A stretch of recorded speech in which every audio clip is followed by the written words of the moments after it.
L'histoire est véritablement jalonnée, l'histoire de la colonisation de départ est jalonnée de troubles et de zones d'ombre qui font que rien ne s'est fait, j'ai envie de dire, dans les règles de l'art. Ce n'est pas un peuple qui a abandonné sa souveraineté de manière consentie et éclairée, c'est un peuple qui a abandonné par morcellement, par monarque interposé, mais aussi finalement au terme d'une résistance guerrière, somme toute, qui a connu un échec. Donc voilà c'est donc le protectorat puis l'annexion qui ont été à l'origine finalement de cette relation coloniale de départ entre la Polynésie, les Polynésiens et la France. Il y a trois événements qui se relient. Le retrait des établissements français d'Océanie de la liste des pays à décoloniser en 1947, qui finalement se lie un petit peu avec la montée du gaullisme national en France, et la volonté finalement de la décision en tout cas qui est prise en catimini d'installer le centre d'expérimentation du Pacifique, le fameux CEP en Polynésie, avec au passage une organisation, en tout cas l'organisation politique d'un procès pour évincer la personnalité émergente de l'époque, le leader polynésien autonomiste de l'époque, Povana Opa. Tout ça, donc ces trois éléments qui finalement se convergent vers une seule et même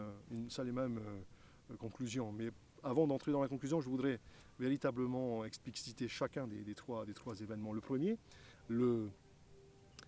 faut savoir que dès la création de l'ONU en 1945-46, la Charte des Nations Unies prévoyait notamment la création de la possibilité pour les territoires non autonomes, c'est-à-dire les pays colonisés, de chacun des États, dont la France, dont la Grande-Bretagne, eh bien de faire inscrire leurs colonies, leurs possessions sur une liste. Cette liste-là, donc, était finalement un petit peu la tendance de l'époque, c'était permettre à ces empires coloniaux eh bien, de faire valoir leurs possessions et de démontrer qu'ils avaient du poids au sein des Nations Unies. Nous étions donc en 1945-46, c'était la fin de la Deuxième Guerre mondiale, et c'est tout le choc finalement de l'Holocauste.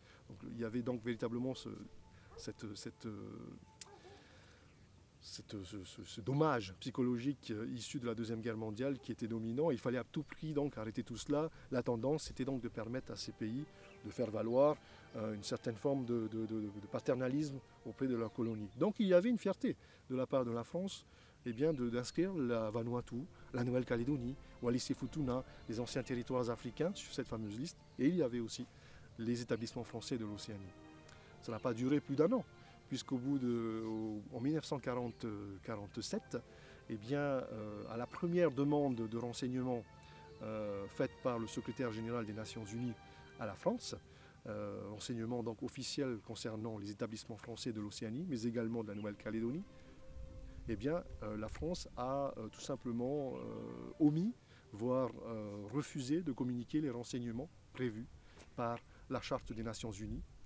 C'est-à-dire que dès 1947, elle cessait de jouer le jeu des Nations Unies. Donc elle cessait finalement de jouer le jeu concernant la liste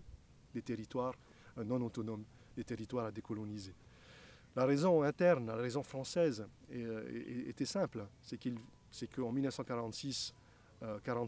c'était aussi l'adoption de la quatrième constitution, de la quatrième République, où le mot colonie était supprimé eh bien, du langage républicain, où on parlait de département, de territoire d'outre-mer, les fameux dom-tom. Et donc la France ne souhaitait absolument pas se conformer à 100% eh bien, au processus onusien et souhaitait véritablement le faire intramuros. Donc on a assisté finalement à une volonté de la France de se dissocier du processus onusien. Et c'est comme ça que la Polynésie, sans consulter les Polynésiens, a été petit à petit, au bout d'un an, 2 ans, 3 ans, retirée de cette liste-là, au même titre que la Nouvelle-Calédonie. Ça, c'est le premier volet. Le deuxième volet, c'est justement le retour, en tout cas l'avènement du général de Gaulle aux affaires de la France, de la République, cette volonté et cette préparation d'une 5e République, la constitution de la 5e République. Nous étions donc avant 1958 et dans les années 56 à 58, eh bien, il était question justement pour le général de Gaulle de gagner le leadership national, de monter la France, de la replacer dans le concert des nations, et il fallait un programme de défense suffisamment puissant pour hisser la France, en tout cas la maintenir dans le Conseil de sécurité de l'ONU. Mais il fallait aussi finalement, intramuros, en France même, un programme de défense suffisamment puissant pour donner du crédit et du charisme à une tendance politique, à la tendance politique émergente de l'époque. C'est comme ça que donc le général de Gaulle a placé le programme de défense nucléaire et que donc les premières discussions sur le programme nucléaire national ont eu lieu. Mais sur le plan local, en Polynésie française, cette programmation, cette planification se heurtait à un obstacle de taille, puisqu'il y avait donc à cette époque-là une résistance farouche politiquement sur le plan de la Polynésie française, notamment à Tahiti, dans l'archipel de la Société. Puvanaaopa était la figure, l'icône, le leader politique et charismatique dominant de cette époque-là, et il était farouchement opposé aux essais, en tout cas à ce type de machination, on va dire, de la part de la République. Il était farouchement en faveur d'un rétablissement de l'égalité entre les Polynésiens et les expatriés métropolitains de l'époque, et donc il n'était pas question de subir une quelconque pression, qui plus est nucléaire, de la part de l'État. Et donc il y avait donc ce conflit en 1956-57, qui est arrivé à son paroxysme en 1958, puisque c'était l'année où il fallait mettre en place le référendum de la constitution de la 5e République, celle du 4 octobre 1958. Et il fallait donc battre campagne, et en même temps il fallait, de la part de l'État, ou en tout cas de certaines officines de l'État proches de la présidence, proches de l'Élysée, eh bien, écarter cette personnalité dominante, Puvanaaopa, de la scène politique polynésienne. Et c'est comme ça qu'un procès politique a été imaginé, a été fomenté, à partir bien sûr d'intérêts locaux, l'establishment d'affaires de l'époque en Polynésie, mais également la raison d'État et la volonté politique depuis Paris, eh bien, se sont convergés pour écarter cette personne-là, et un procès donc a été organisé à son encontre. On l'a accusé à tort d'avoir fomenté l'incendie de la ville de Papeete, et jusqu'à aujourd'hui ce procès est toujours finalement l'objet d'une controverse, d'une polémique, selon l'interprétation que l'on peut avoir. Ce qui est sûr, c'est qu'une demande de révision de son procès est toujours en cours, 40 ans après. Il faut savoir que l'éviction politique de Puvanaaopa en 1958,